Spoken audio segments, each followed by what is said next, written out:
오늘 장의 중심이 될 이슈엔 전략으로 정리해보겠습니다. 세 분과 함께 할게요. 야천투자연구소 남인호 소장, LNS홀딩스 김선영 대표, 한국경제TV 박승원 기자 수고해 주시겠습니다. 어서 오세요. 안녕하십니까. 자, 오늘 이 시간 어제 열린 한국은행의 올해 첫 금통위 내용으로 출발해보겠습니다. 한국은행이 연 3.5%인 기준금리를 유지하기로 결정을 했습니다. 사실상 금리 인상의 종료 선언이라고도 볼 수 있는데요. 자, 시장의 관심은 이제 금리 인하 시점이 될 것 같습니다. 남인호 소장님이 좀 자세한 내용 전해주시죠. 네. 어제 금통위에서 드디어는 금리 동결을 또 추진했습니다. 자그마치 작년 1월 달부터 8번째 금리 동결인데요. 어제 회의에서는 조금 의미 있는 변화가 있습니다. 그게 뭐냐면요.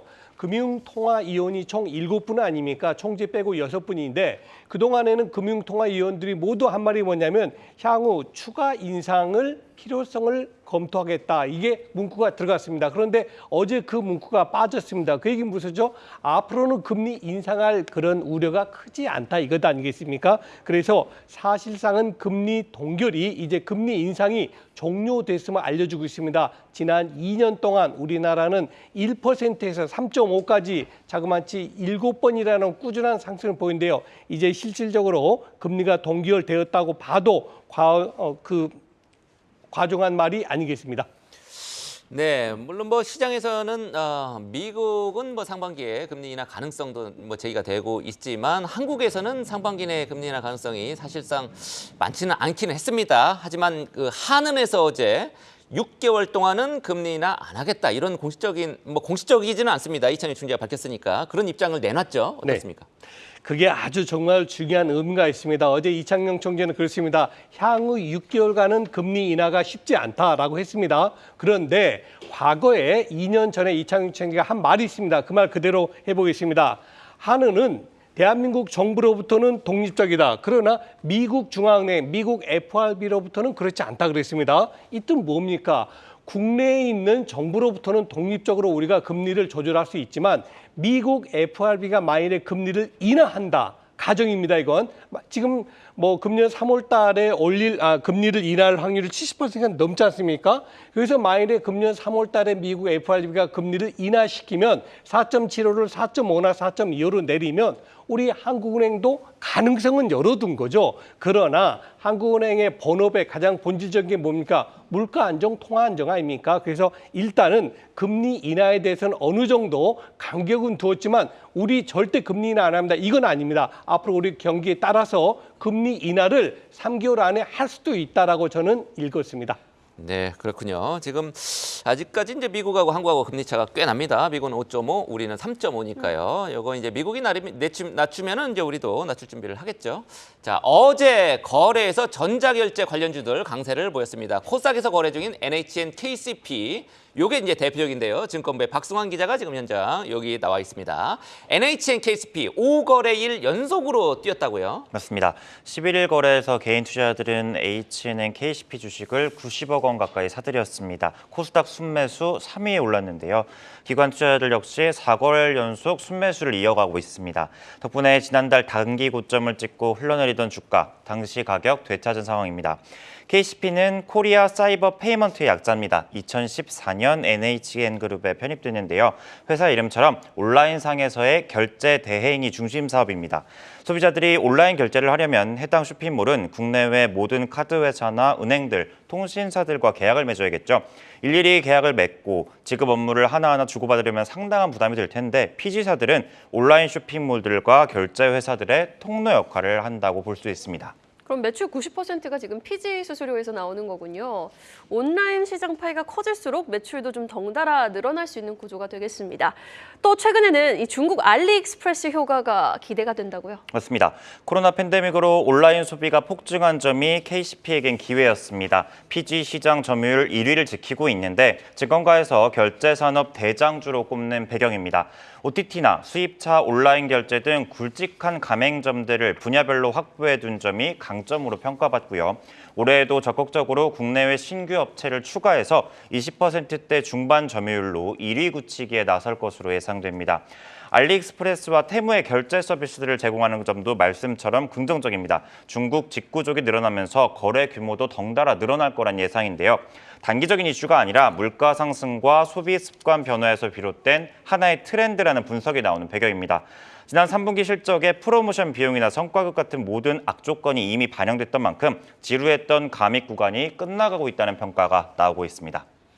네, 이제 4분기 실적에는 이제 블랙 프라이데이부터 이제 연말 성수기까지 이어지는 쇼핑 대목, 요게 이제 반영되는 만큼 기대를 해봐도 되겠다는 그런 얘기가 되겠습니다. 당장 주가는 전 고점을 돌파할 거냐, 아니면 다시 조정을 맞을 거냐 기로에 서 있습니다. 투자에 참고할 만한 내용이 있다면요? 네, 주가가 급등한 날을 살펴보면요. 기관은 사고, 외국인은 팔았다는 공통점이 있습니다. 최근 1년간 5% 넘게 상승 마감한 거래일 모두 크건 작건 기관 투자자의 매수세가 들어왔던 걸로 파악됩니다. 외국인은 그날마다 순매도했고요.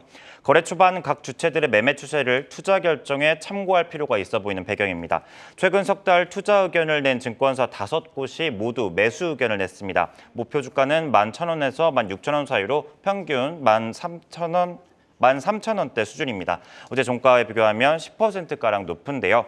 올해 경기 침체가 걱정인 상황이긴 합니다만 전자결제 시장 자체가 성장 중이고 온라인 쇼핑몰이나 게임은 불황기에 오히려 다른 산업군에 비해 매출이 증가하는 만큼 긍정적인 사업 환경이 펼쳐질 거란 기대가 큽니다. 네, 이렇게 전자결제 관련주들의 최근 상승 흐름에 대한 이야기 나눠봤고요. 이어서 결국 워크아웃에 들어간 태영건설 소식 짚어보겠습니다. 태영건설 워크아웃 소식으로 미래에셋증권과 현대차증권이 총 300억 원을 날릴 위기에 처했다라는 소식이 전해졌습니다. 구체적인 내용을 좀 뜯어봐야 될 것 같은데 김선영 대표님이 전해주실까요? 네, 결국 이제 태영건설이 워크아웃에 들어갔습니다. 좀 빨리 결정했었으면 좀 더 좋았을 텐데 어쨌든 워크아웃에 들어갔고요. 일단 어쨌든 이 소식은 이제 미래에셋증권과 현대차증권에 투자하고 계신 분들과 관련된 분들이 좀 참고를 하실 만한 내용이라서 준비해봤습니다. 증권사가 무슨 뭐 재개발이냐 뭐 이렇게 생각하실 수 있을 것 같은데 이 두 증권사가 이제 자금 보증 확약을 받은 그 유동화증권이 이 사업장과 관련되어 있기 때문에 이 내용을 좀 준비를 해봤습니다. 보통 우리가 이제 이렇게 워크아웃을 신청하게 되면은 이 회사의 신용 등급이 떨어지게 되는데 이에 따라서 이제 EOD가 발생을 해요. 근데 EOD는 이게 영어를 쓰다 보니까 좀 헷갈릴 수 있는데 이거 한국말로 하면은 기한 이익 상실이라고 보통 이제 우리가 일정 기간이 지나게 되면은 이제 남아 있는 채권을 한 번에 다 니들 갚아라 이렇게 좀 강하게 얘기를 하거든요. 그래서 이게 상황이 발생을 했습니다.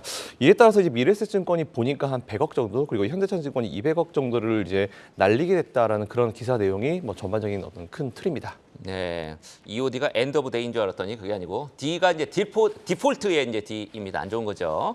자, 미래에셋증권, 현대차증권에서 요런 두 종목에 투자하신 분들 지금 불안하실 것 같은데 어떤 영향이 있는 건지 좀 쉽게 다시 한번 설명해 주시면 어떻습니까? 일단 뭐 결론부터 말씀드리면은 이 회사들의 자금 규모에 비하면 그렇게 큰 금액은 아닙니다. 하지만 굳이 필요하지 않았었던 어떤 손실인데 없으면 사실 제일 좋겠죠. 일단 이 세운 5구역에 이제 PFB라 부르는 게 있는데 보통 프로젝트 금융 투자 회사라고 합니다. 보통 이제 부동산 개발 사업을 할 때 진짜 회사를 설립하는 게 아니고 이제 이걸 효율적으로 하기 위해서 이제 서류상으로만 보통 우리가 페이퍼 컴퍼니라고 부르는데 이거 되게 보통 안 좋은 용어지 않습니까? 근데 그게 아니고 효율적으로 하기 위해서 이제 서류상으로만 만들어 명목 회사를 의미하는데 이 5구역의 차입금 중에 장기 차입금 차입처에 트렌치 A, B, C, D 이제 총 4군데가 있습니다. 근데 이 중에서 트렌치 D에 해당하는 차입금이 문제인데 여기 한 500억이 들어가 있거든요. 그래서 여기에 EOD가 발생한 것이 문제다라는 부분인데 일단 현재 상황에서 이 거래 주관 회사인 미래에셋 같은 경우는 300억 한도 내에서 대출 이제 채권이 트렌치 D에 이제 여러 가지 해결 방법이 있는데 첫 번째로는 이 대출 채권을 미래에셋 증권이 매입을 해버리거나 아니면 두 번째로는 부족한 자금을 채워 넣거나 아니면 유동화 거래 주관사가 발행하는 3호 이 채권 자체를 인수하는 세 가지 방식이 있는데 사실 이거는 뭐 다 할 수 있습니다. 미래에셋증권 가지고 다 할 수 있는데 앞에서 말씀드린 대로 돈이 굉장히 아깝죠. 그래서 어쨌든 이런 부분인데 잠깐 설명드리자면 이제 시청자들 어려워하실 것 같아갖고요. 저 대출이 100억이 있으면은 트렌치 A 50억을 트렌치 A. 나머지 50억을 트렌치 B 이렇게 이제 대출을 쪼개놓은 게 이제 트렌치 A, B고요. 여기서는 이제 트렌치 A, B, C, D가 있고 이제 D에서 지금 문제가 생겼다. 뭐 이런 설명입니다. 계속해 주시죠. 감사합니다. 저 시간 없어서 뺐는데 자, 어쨌든 뭐 이 유동화증권 300억 중에 이제 200억이 이미 셀다운이 됐어요. 이제 재매각이 된 상황이기 때문에 미래에셋 쪽에는 뭐 100억밖에 안 됐다고 하는데 사실상 EOD 금액은 300억으로 보는 게 맞습니다. 그렇다 하더라도 어쨌든 200억은 재매각이 됐기 때문에 100억 정도의 부담감을 가지고 있는 거고요. 그리고 현대차증권 같은 경우는 직접 인수를 통해서 이제 직접 투자로 전환하겠다 이런 식으로 얘기했습니다. 사실 근데 이 지역의 사업성 자체를 좀 따져볼 필요가 있는데 사업성이 그렇게 나쁘지는 않거든요. 이에 따라서 이거를 자금 회수는 무리가 없을 것으로 보고 있다라고 하면서 현대차증권의 관계자가 이제 의견을 내놨습니다. 그래서 결론적으로 일단 우리가 알아야 될 부분이 뭐냐면은 이 두 기업이 일단 어떻게 이 상황을 버틸 것인가, 어떻게 처리할 것인가를 좀 지켜보실 필요가 있을 것 같고요. 전체적인 자산 규모 대비해서 그렇게 크진 않지만 뭐 회사가 문제가 될 정도는 아니지만 좀 짜증나는 금액이 발생했다 이렇게 보시면 될 것 같고 트렌치 D에서 발생한 EOD가 나머지 트렌치 ABC로 갈 수도 있다라는 전이 가능성도 좀 생각을 해봐야 되고 문제는 이 상황 자체가 다른 재개발 구역에도 발생할 수 있을 가능성이 언제든지 있기 때문에 이건 여러분들이 좀 상식같이 좀 알아두시면 좋을 것 같다라는 말씀드리겠습니다. 네, 태영건설 워크아웃 개시 소식 자세하게 확인해 봤습니다. 계속해서 2차 전지주 보유하신 분들은 연초에도 좀 걱정이 이만저만이 아니실 것 같습니다. 글로벌 전기차 배터리 소식 짚어보죠. 중국을 제외한 글로벌 전기차 배터리 시장에서요, LG 에너지 솔루션과 중국의 CATL이 근소한 차이로 1위 경쟁을 벌인 것으로 나타났습니다. 그러니까 CATL이 중국 외 지역에서도 맹추격이 계속되고 있는 건데 자세한 내용 전해주시죠, 남인호 소장님. 네. 방금 이해수 앵커가 중국을 제외한이라고 토를 다셨습니다. 그럼 저는 중국을 제외하지 않는 서열부터 말씀드려보겠습니다.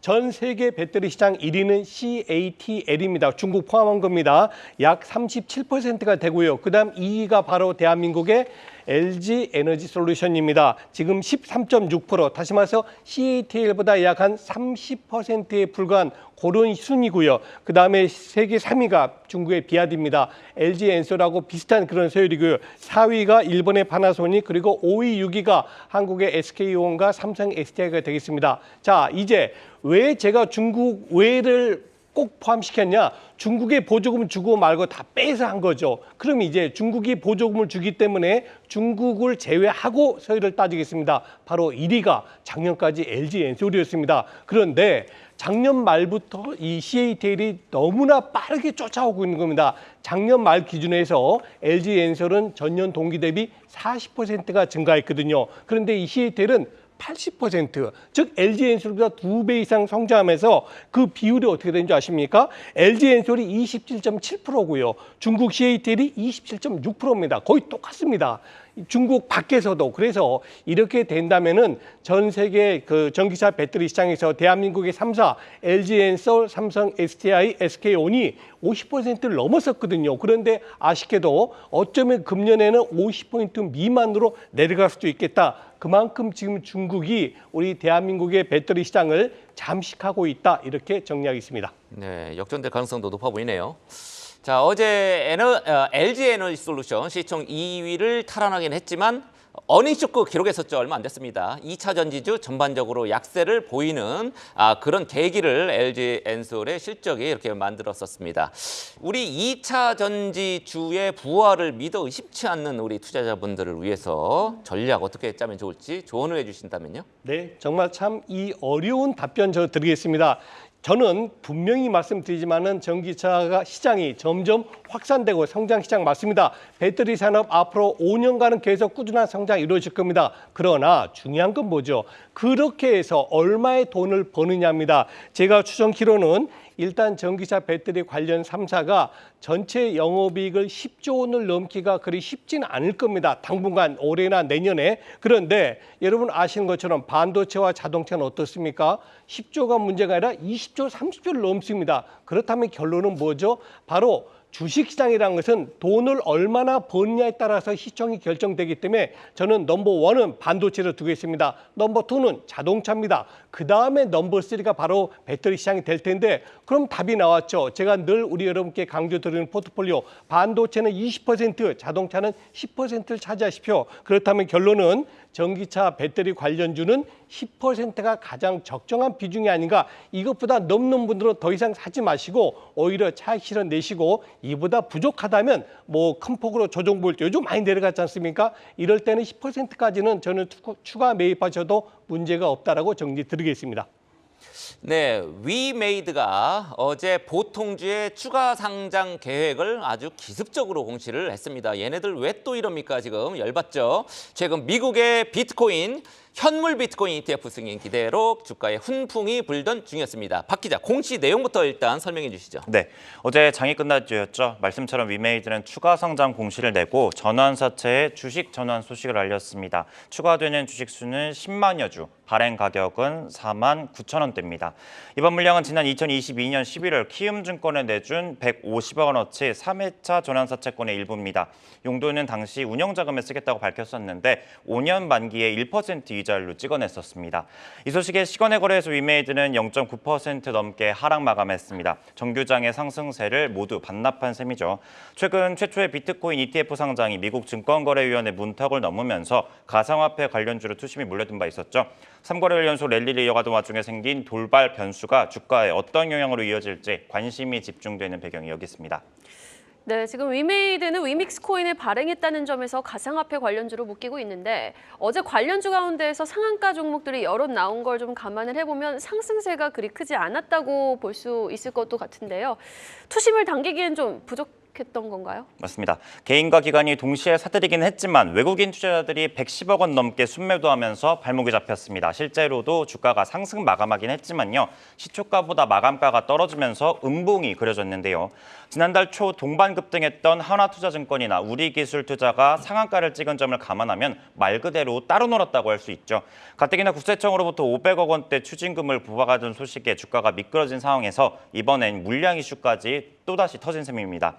어제 보통주 추가 상장과 함께 임원이 자사주 주식을 팔았다는 사실도 같이 공시됐습니다. 위메이드의 상무이사가 지난 4일과 5일 이틀에 걸쳐서 전체 3만 2천 주를 장내 매도했는데요. 공개된 매각 주식 수와 거래 단가로 따져보면 20억 원 규모로 예상됩니다.